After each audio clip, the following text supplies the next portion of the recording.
রাতারাতি সম্ভব না। অনেকে মনে করছেন যে কয়েকজন লোক সংস্কার যারা করছেন তারা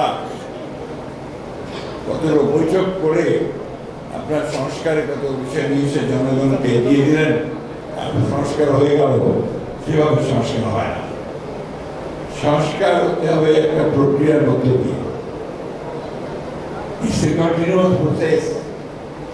আপনি চাইলেন আর কালকে পুলিশ ঘুষ খাওয়া বন্ধ করে দেবে, এটা মনে করার কোনো কারণ নাই। স্ট্রাকচারটা তৈরি করতে হবে এমন ভাবে যাতে করে সে ঘুষ না খায়। একইভাবে আমাদের যে আমলাতন্ত্র, এই আমলাতন্ত্র এটা আমাদের উন্নয়নের পথে একটা বড় বাধা।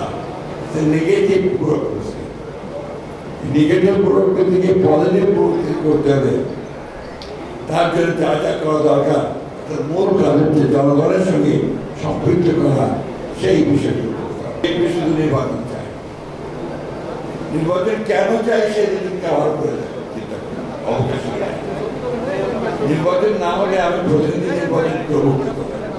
আর প্রতিনিধি নির্বাচনে না হলে সে পার্লামেন্টে যাবে কি করে? পার্লামেন্টে না গেলে জনগণের শাসনটা প্রতিষ্ঠিত হবে করতে গেলে কয়েকজন ব্যক্তিকে দেশ বিদেশ থেকে ভাড়া করে নিয়ে এসে কি দেশ চালানো যায়? যায়। এই যে সহজ সরল কথা, এই সহজ সরল কথাটা আমাদেরকে উপলব্ধি করতে হবে। একটা বাংলাদেশে এখন একটা জগা খিচুড়ি ঘটনা চলছে। কিছু কিছু লোক, কিছু কিছু রাজনৈতিক দল তারা বিভিন্ন রকম কথা বলতে শুরু করেছে এবং এই বিষয়গুলোর সঙ্গে বাংলাদেশের কোনো সম্পর্ক নেই। যেমন আপনারা দেখুন, খুব জোর করে বলছে, জোর গলায় বলছে যে আপনার প্রপোর্শনাল ইলেকশন, অর্থাৎ আপনার প্রপোর্শনাল ইলেকশন আনুপাতিক হারে যে ক্রিয়া পদ্ধতি নির্বাচন। আমাদের সাধারণ মানুষ তো বোঝেই না যা আনুপাতিক হারের নির্বাচনটা কি। বিদেশের শ্রমিক পাঠানো, এটাও জিয়া রহমানই করা।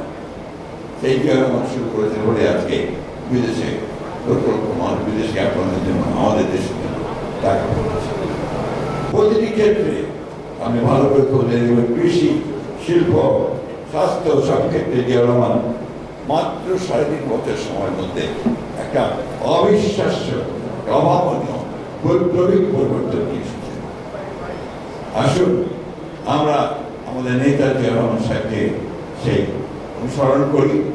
আমাদের নেতৃত্বের গণতন্ত্রের জন্য কোনো আপোষ করেনি, দেশের খালেদাকে অনুসরণ করি। আমাদের নেতা তারেক রহমান যিনি দীর্ঘ বছরের পর বছর ধরে বিদেশে নির্বাসিত অবস্থায় আমাদেরকে নেতৃত্ব দিয়েছেন, তাদেরকে অনুসরণ করি।